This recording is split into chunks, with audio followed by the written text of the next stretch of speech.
Hello YouTube, this is D-Decken here, and in honor of their 1-year anniversary, Duel Links is once again having another Pick a Gift campaign. Which is kind of funny, because I only recently started recording me talking via my phone and just recording my phone screen and one of those first videos I uploaded was the last Pick a Gift campaign, which was the day after or the day of Christmas, oddly enough. So that actually makes me talking in this video it makes me have a little bit more fun, because I can actually compare the two events as I'm going along. That said, what is this event? The way this event works is every day when you log in, you get a choice between one of three options. One option you get to pick, and the other two are discarded. You have no choice with those two options. So it's a little bit more player-based, if anything else. That said, some of the options are good, some of the options are bad, and then some are debatable. That said, anything I say in this video is going to be my personal opinion. If you agree or disagree with anything I say, just let me know in the comment below. That said, moving on to day 1. Day 1 I already made my decision with the 200 gems, as opposed to the 20,000 gold or the 2,000 gate keys. Now, during the last day 1 event I should say, they offered 50 gems or 5,000 gold. For this event they quadrupled those numbers, but it still doesn't make it as stupid as the last event. Because what they're basically saying here is they're trying to compare 1 gem to 100 gold.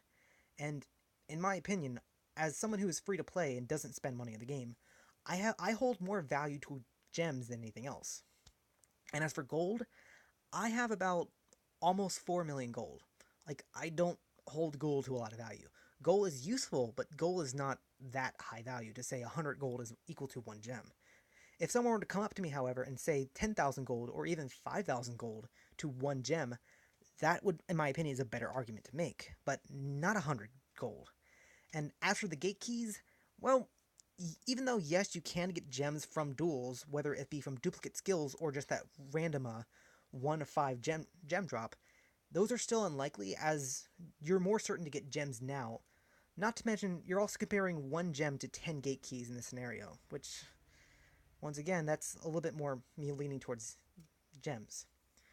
Now, I'm going to skip over day 2 and move on to day 3 and 5, just talking about that really quickly. Because, once again, they're making the comparison between 1 gem and 100 gold. This time only half the values that they offered from day 1. So I don't really have to talk about that. What they do have to talk about, however, is the third option that they're offering. The 30 dual orbs on day 5 and the 2 super rares on day 3. Talking about the super rares really quickly, believe it or not, super rares are not as valuable as you may give them credit for. Super rares are something you can actually get as drops from regular duels. Not as often, but you can get them as drops. Not to mention, they're a lot more common in certain events to get those as drops as compared to ultra rares. Ultra rare orbs, however, are a lot more valuable, but not super rares, which, that said, comparing 100 gems to 2 super rares, I feel like that's a close argument, but I'd probably make I think a better argument would be 50 gems to 2 super rares. But that's my personal opinion. So once again, I would still go with gems over super rares. As for the 30 dual orbs, in my opinion, this is the stupid argument. Because going back to that day 1 of last event, during the last event, they offered 50 gems or 30 dual orbs. Which, in my opinion, that's a pretty good comparison, but in this event, now they're comparing 100 gems or 30 dual orbs, which, for some reason, they're valuing dual orbs more. I mean, I respect people who use dual orbs often, but I'm someone who doesn't use dual orbs often. I mainly duel with people who spawn on the map, and if not, I kind of leave and come back 5 hours later, and they're already respawned. So I don't hold a lot of value for dual orbs, so I don't feel like I should talk about this. As I should value that, I mean. Now, moving on to days 2, 4, and 6, these days are card days. Basically, comparing it to last event, you can pick one of the 2 cards, or you can pick a third option, in other words. However, for this event, they have 3 card days, as compared to last event where you had 4 card days. Which is kind of annoying in certain regards, because during the last event, if you weren't unsure for picking 2 cards over 1 card, over 1 of each, you could just pick 1 of each and then carry on.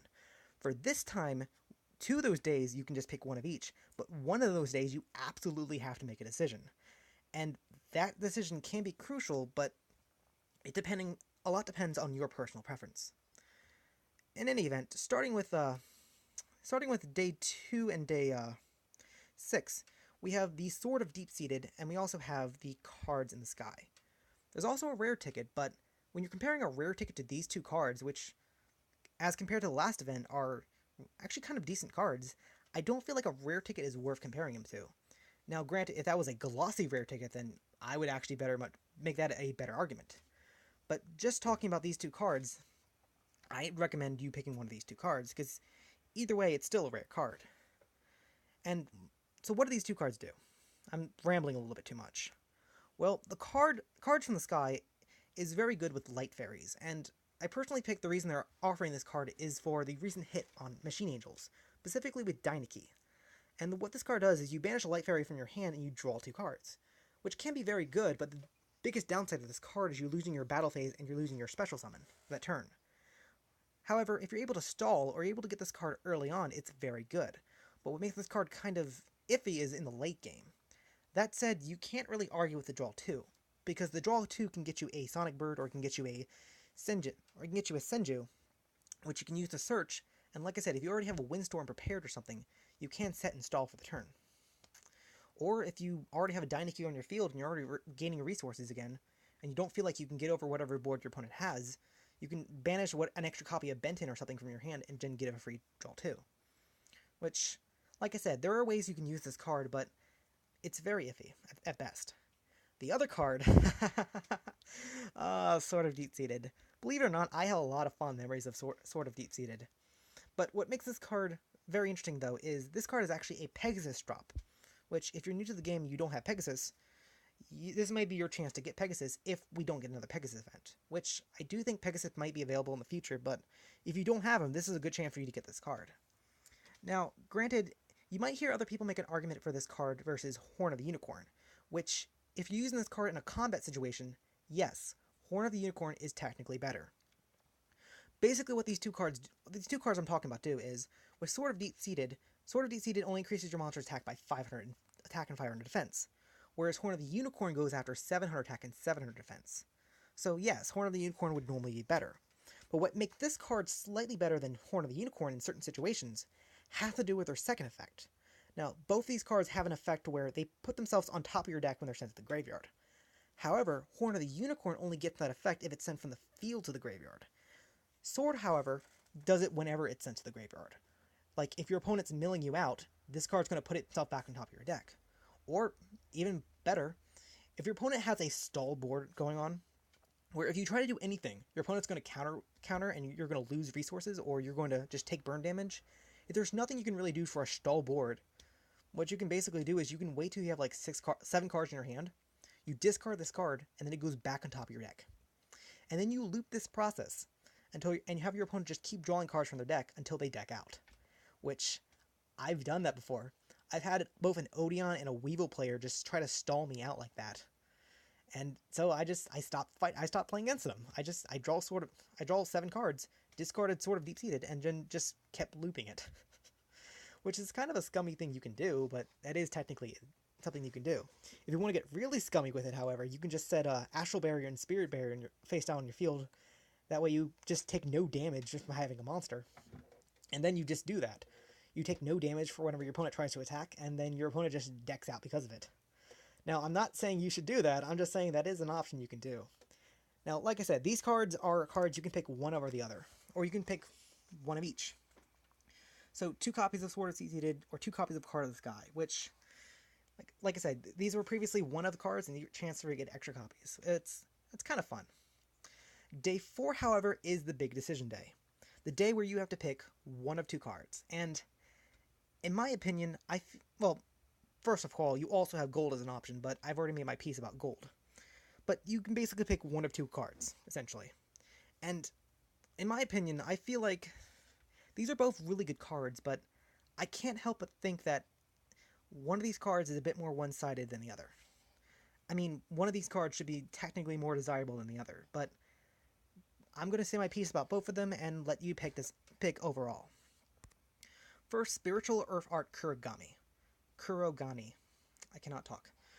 Kurogami is a great card when it comes to trying to deal off your opponent extra damage during the battle phase, or when you're trying to dodge certain cards. Like, let's say, for example, you attack with all your monsters, and your opponent has a sliver of health left. and if they get their next turn, they're going to be able to just go off in the win. But what this card can do is you attack with an Earth, you tribute that Earth monster, and you revive another Earth, and you just attack for game. This is a great card for pushing damage. Another really great thing about this card is it can also help you dodge certain things. Like, if you know your opponent has a set like Enemy Controller or Wall of Disruption or something, you can attack to bait out that card. Your opponent activates it because whether or not they don't want to take the damage or whatever, you then tribute your monster and you revive something else from your graveyard. So like I said, this card is very great when dodging certain things.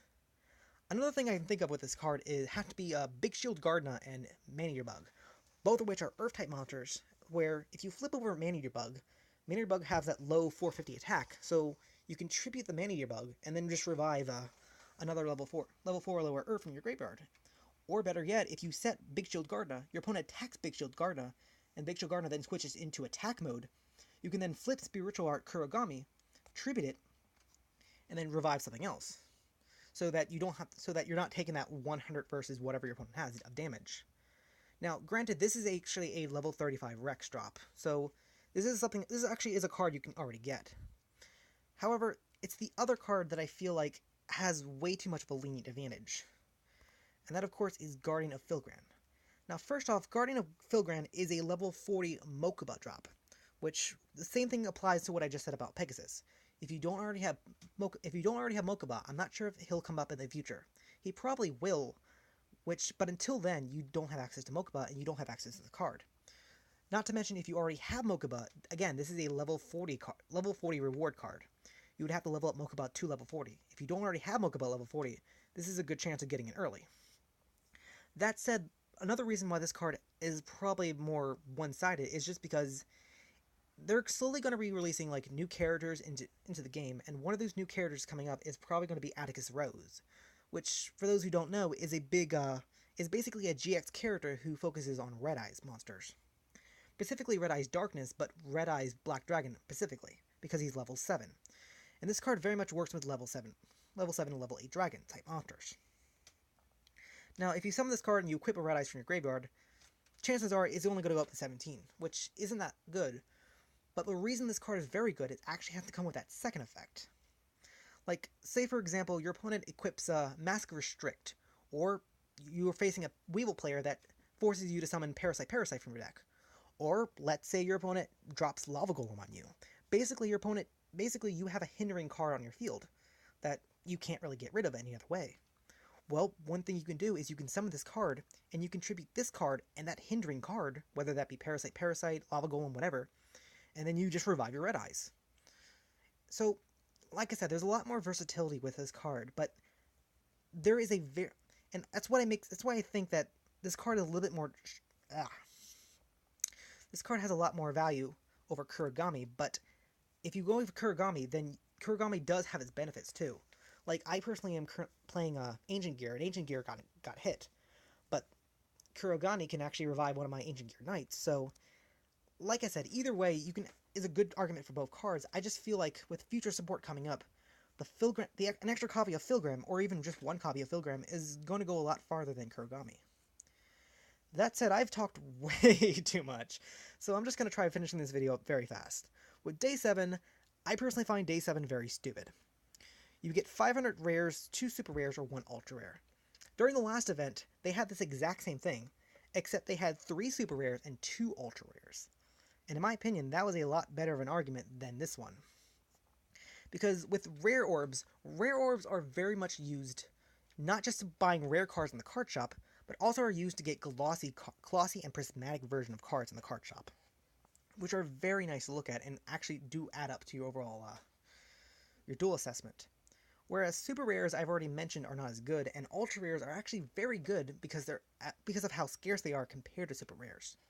Now, granted, if this one was 500 rares, 10 super rares, and maybe 3 ultra rares, I would actually make more of an argument I'd still make that a better argument, but I don't think the way they have this set up, it's as good as the last event. Day 8, however, Day 8 is the fun one. Day 8 is actually something kind of new. Like, I mentioned how during the last event they had 4 card days, and now they have 3. Day 8 is very much the substitute for the 4th card day that they gave up. And that what this basically is, you get 300 orbs depending on these three types: light, dark, or earth. And this actually would be a very balanced one if it wasn't for the earth orbs, because in my opinion, you get a lot of earth monster cards from just random duels, whether those are rare cards or normal cards. There's a lot of earth type ones, and you just sit there and you convert a lot of your earth gems, earth cards, earth attribute cards. Talk normally. If you convert a lot of them, you get a lot of earth orbs. So I actually find more value in the light and dark ones. And if you have a tough, so this is actually a bit more of a tough time to pick between these two cards, but if you do have a tough time, what I recommend you doing is going to your character profile thing here, and then clicking onto your the item button here. And what this basically does is you can scroll down, you can see how much items you have, and you can actually compare the number of stones of light or stones of darkness you have. I call them orbs. Wow. But in any case, for example, I have more dark than I do light, so I'd probably be a little bit more lenient towards light orbs than I would dark orbs.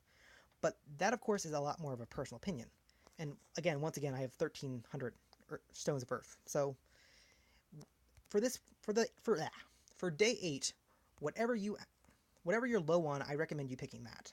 And as for the last day is clearly the hardest decision you're going to make throughout this entire event, because you have to choose between 3 different super rare tickets. Oh my gosh, 3 different super rare tickets. It's such a difficult decision. I don't know which one you're going to pick. I don't even know which one I'm going to pick. But that said, what do you think? Do you agree with anything I say? Disagree with anything I say? Let me know in the comments below. And otherwise, just have a good day.